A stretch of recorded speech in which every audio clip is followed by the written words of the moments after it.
I think my ex-husband broke into my home and installed a camera because he knows things he shouldn't about what's happening in my home. Posted by you/scared890. I, 24F, met my ex, 27M, 7 years ago, and we dated for about a year before I ended up pregnant. He is a Jehovah's Witness, and I was raised in the faith but was never baptized, thankfully. When I became pregnant, I was told that I had to marry him if I wanted to be in good standing at the Kingdom Hall Church. I agreed and decided not to listen to my parents when they begged me to take my time and make that decision later. Of course, this meant staying and living with my parents, and as a brainwashed 18-year-old, I thought he was the best thing that had ever happened to me and that he couldn't do me wrong because he was a Jehovah's Witness, and they can't do any wrong. Boy, was I wrong. While I was pregnant, he would emotionally and physically abuse me to the point where my son was born prematurely, and I fell into postpartum depression. When my son was 8 months old, I decided I had enough and needed to put my feelings and the love I had for this man aside to make the right decision for my son. I left him. I left the religion. I don't know how I did it, but to this day, I thank my son for giving me the strength and love to get past it. Fast forward about 5 years, I am doing great. I have an amazing career, a great car, and I live on my own with my son. We have everything we need.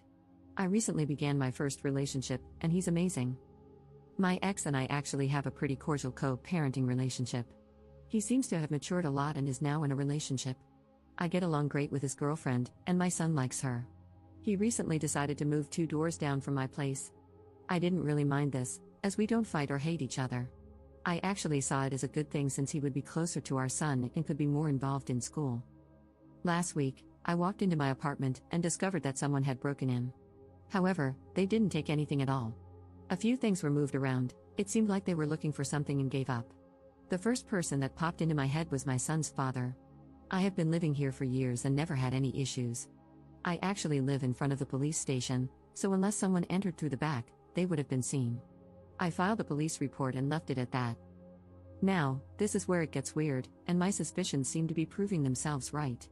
3 days ago, I dropped off my son at his house, and he mentioned that I shouldn't allow our son to have certain toys because they are violent action figures, Power Rangers. There is no way he would know this. Since he is a JW, I try not to disrespect his beliefs, so I make sure that my son does not bring those toys to his house. When I asked him how he knew about it, he turned pale. He didn't know what to say and finally claimed that our son had mentioned it. Okay, so maybe my son could have told him. But maybe he didn't. To add to my suspicion, 2 days ago, I dropped my son off in the morning, and my ex slipped up by telling me that I need to shower my son every day because I didn't the night before. There is no way my son could have told him. He didn't speak to him, and it was literally the morning after. Also, I do shower my son every day, but he had swim class, and we got home late, so I figured he was okay to skip. I know it sounds lazy, but I'm sure we've all had those days. Am I being paranoid? I hate feeling like I don't have privacy in my own home. Should I ask him? Is there a way I can check myself? I've tried looking, but I haven't found anything that shows me there could be a camera. I've added additional info in the comments. I did not know he was moving in 2 doors down. He told me when he signed the lease, and at that point, I tried to look at the bright side of things. I now see that there is no bright side to this situation. I hate the feeling of walking out my door and knowing he can see what time I am home and what time I leave just by checking if my car is in the driveway. I agree that the religion he is teaching my son is not good in any way, but there's not much the law will do besides granting me full rights to his medical decisions, which I have. When he is with his dad, he goes to his church, but when he is with me, he knows we don't do any of that. Once my son reaches a certain age, he will be able to make the right decision, and I will always steer him in the right direction, encouraging him to ask questions and do his research first, then come to a conclusion. We have shared custody, but I make the medical decisions. I tried taking full custody, but unfortunately, I lost the case. The abuse is documented. I lifted the restraining order 2 years after we divorced. We used to do pickups and drop-offs at the police station, and after 2 years, I had to take the next step in trusting that the past was just that. I did not want my son asking me why he gets dropped off in a police station parking lot. I did see a therapist, mostly for the way the religion had a hold on me.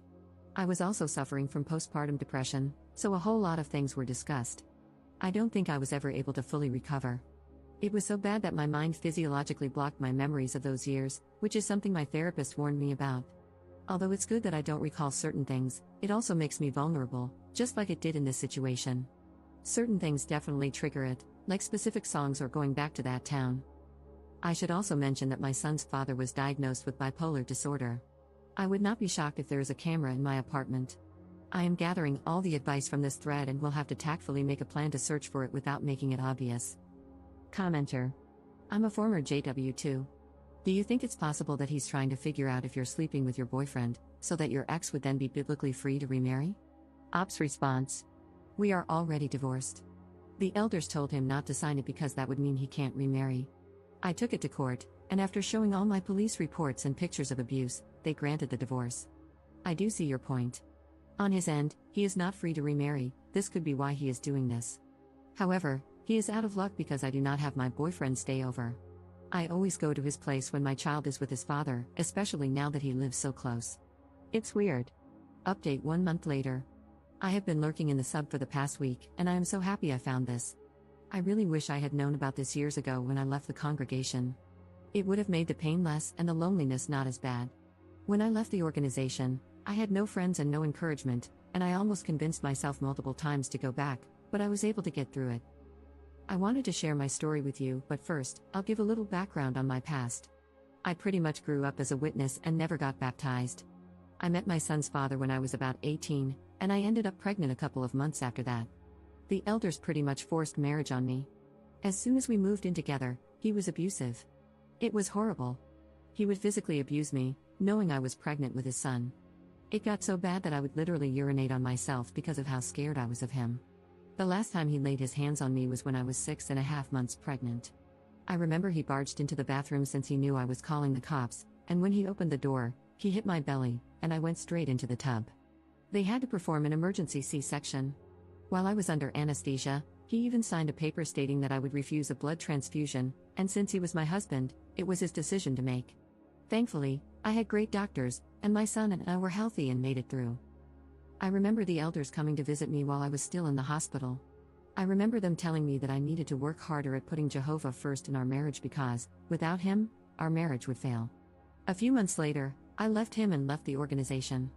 I went to therapy for my postpartum depression, and I was able to psychologically block those memories, although sometimes certain things trigger them, and it all comes back. It's insane how the mind works. I have a great relationship with my parents. They never shunned me, and they always looked after my son and me. I know they are brainwashed, but I know deep down my father realizes I made the right decision. After all this mess, I think he's starting to open his eyes a little. The link below is my first post, and below that, I copied and pasted my update. I don't know why they locked my post. I was at work, and when I checked, it was automatically locked. I did receive some good advice on there, but it's different when it comes from people who know what you grew up in and understand just how much mind control plays a big role in everything when it comes to JW. I would also like some advice on how to handle these elders. They keep calling my parents and begging them to reason with me. I assume this is going to reflect poorly on them, and we all know how much they hate that. Also, please keep in mind that my parents, although witnesses, have my best interests at heart. My father sat me down and told me that no matter what, he will stand by my decision and fully support me in going through with these charges. I just wish they didn't have to deal with all this harassment. Update. First and foremost, thank you for all your suggestions and messages regarding the steps I should take. So much has happened over the past 7 days, I will try to explain without making this too long. I'll start with last week, Wednesday. After reading all the comments, I decided to purchase a spy finder from Amazon. I figured it would put my mind at ease and finally allow me to feel comfortable in my own home. I paid for 2-day delivery and planned out how I would use it without being obvious. Since I knew the only way to do this was with my son's father in front of me, I decided to tell him I needed to discuss a new schedule I wanted to follow.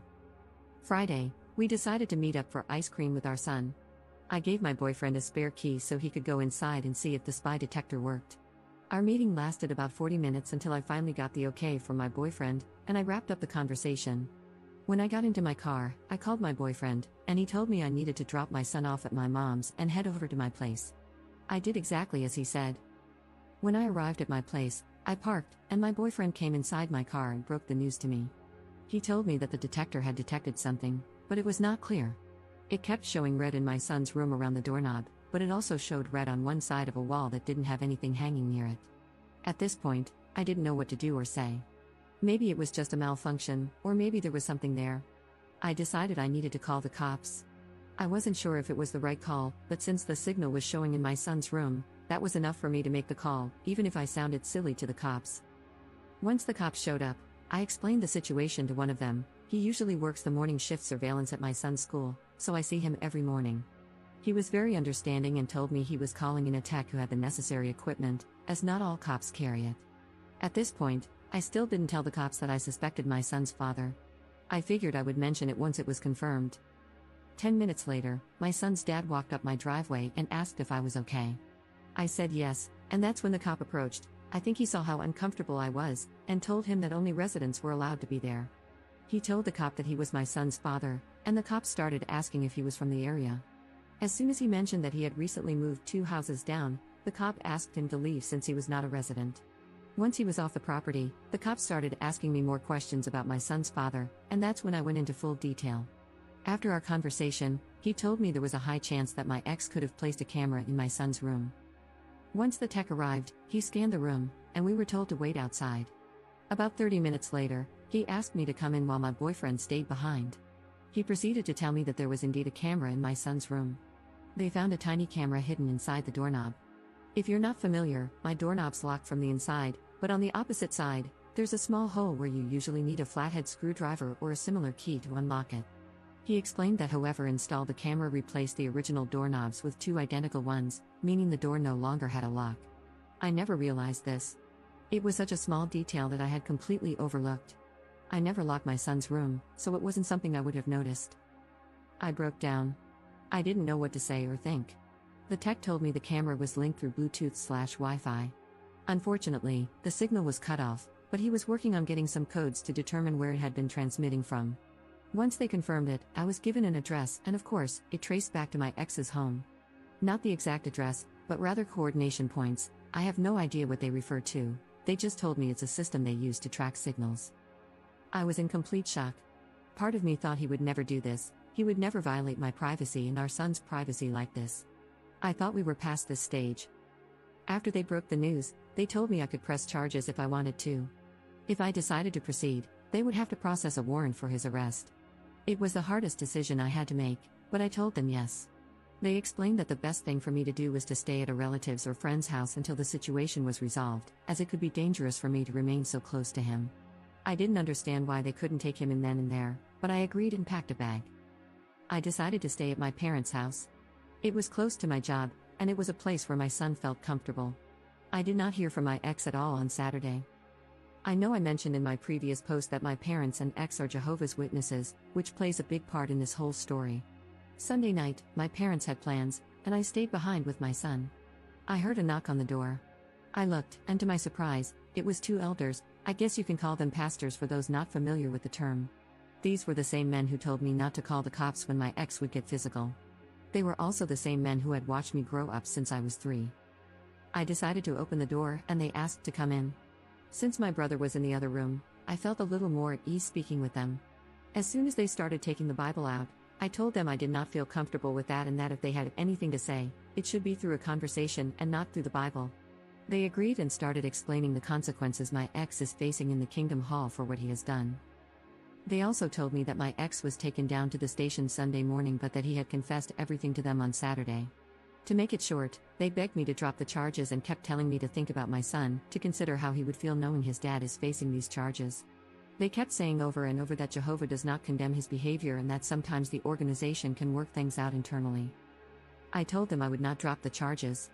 What he did was violate my privacy, and while I was happy they would work it out within their religion, I would handle my end through the law. They proceeded to tell me that they have lawyers who can back up my ex and that if this is the route I choose, I should make sure I am covered as well. They also said the reason he put a camera in my son's room was because he wants custody, arguing that it's not fair for him to miss out on eternal life and that my ex could save my son. Crazy, yes, I know. I don't know what he was trying to find by putting a camera in my son's room, because I have absolutely nothing to hide, and my son is very well taken care of. I asked them to leave, and they did. When I told my dad what happened and what they had said to me, he called one of the elders and pretty much went off on him. I hope it doesn't ruin his reputation since I know this religion means the world to him, but at the same time, I also hope this might open his eyes. This is all such a nightmare for me. I don't know what to do. Deep down, I do not want to press charges because he is my son's father. I don't want this to ruin his record or for my son to grow up and find out I placed his dad in jail over this. I also know what it's like to be brainwashed and under mind control. On the other hand, I feel like he needs to learn his lesson. He needs to understand that you can't simply violate someone's privacy because of your religion. I'm not sure what will happen yet. Last I heard, he was out on bail and has a court date, which I will need to attend as well. At that time, I can decide whether to drop the charges if I want to. I also received a court date from family court, as he is seeking full custody. He filed about a month ago, so this is something he has been planning. I'm hoping this whole situation will work to my benefit, which is another reason why I shouldn't drop the charges. It could help me in family court. For now, that's all that has happened. I don't know what steps to take from here, and I'm just taking it day by day. I have found a new place, and after talking to my landlord, he is letting me break the lease. I hate that I have to move. I love my apartment, and now I'll be moving to a much smaller place for more money. I wish I didn't have to move, but there isn't much else I can do. Commenter. Do not drop any charges. My reasoning, besides all the religious BS, your ex is not rational and is already physically abusive. This is a bad combination. In my experience, he will never get better without therapy or medication, and most likely, issues will arise where he won't follow through with treatment even if he starts. What are the charges against your ex? Has the DA's office stopped any further investigation? Have you had an opportunity to speak with the investigators on your case? Have they hinted at any other concerns about him? Law enforcement can be very effective in uncovering things through intimidation.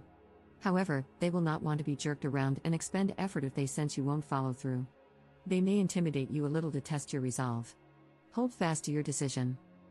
All the data he was gathering about you to possibly further his custody case has been made null and void and is inadmissible because it was obtained through a criminal act. It will not be allowed to be presented. His illegal actions will also be used against him. All of that goes away if you don't press charges. If you have not contacted a local agency concerning spousal abuse, regardless of your marital status, they will help you or direct you to assistance. They have experience in this and will guide you to the best course of action while also providing support. Regarding the elders who visited, regardless of what we think about the organization, that was in protocol. If you want that nonsense to stop immediately, contact or have someone contact a sharp elder from another congregation, etc., if that's what you want. These things that are happening to you are not unique to the organization. They happen everywhere, frequently. Because of that, there are many resources available. Please make use of them. I hope you remain safe and that everything works out for the best. Ops response. I actually went to the court today to file a restraining order, and they gave me a temporary one until the court date, where the judge will decide whether to make it permanent. I also went to the station to ask for more information about what was going on. They couldn't tell me much besides the fact that even if I drop the charges, the state is also pressing charges. Apparently, they take this matter very seriously since it happened in a child's room. They told me that someone would be in contact with me, but I should get a lawyer, as it's not recommended to handle this alone due to the many complexities I might not understand or that may require professional advice. I asked them what they did with the evidence, and they told me they have it and cannot release it to anyone since it is now in municipal custody. I am looking into lawyers and have scheduled a few consultations for tomorrow. My court date for custody is at the end of November, so I am hoping the other court date for the camera issue is scheduled before that, so I can have more evidence to prove that he is not suitable for custody. However, I feel that just having those charges pending and him being out on bail should be enough for the judge to grant me full custody, which I am now seeking. We currently have shared custody, but after this, I want full custody. Commenter. This sounds like really strange behavior from the elders, almost like they have a vested interest in having the charges dropped. Now why might that be? If your ex is going for full custody, he would have sought the assistance of the elders. Maybe the elders suggested he put in a spy camera, or maybe they knew someone who had expertise in this. If the charges aren't dropped, the facts might come out. I don't know if you are aware, but the organization has a printed guide for JWs involved in custody cases. If the elders are calling your parents, get them to ask the elders whether your ex had specifically admitted to breaking in and installing the spy cam, and if there was anyone else involved. When the elders told you that he would be dealt with in the congregation, did they spell out what they would do? Do not drop any charges, especially for the sake of your son. Ops response. One of the elders is actually my ex's uncle, which makes it a conflict of interest.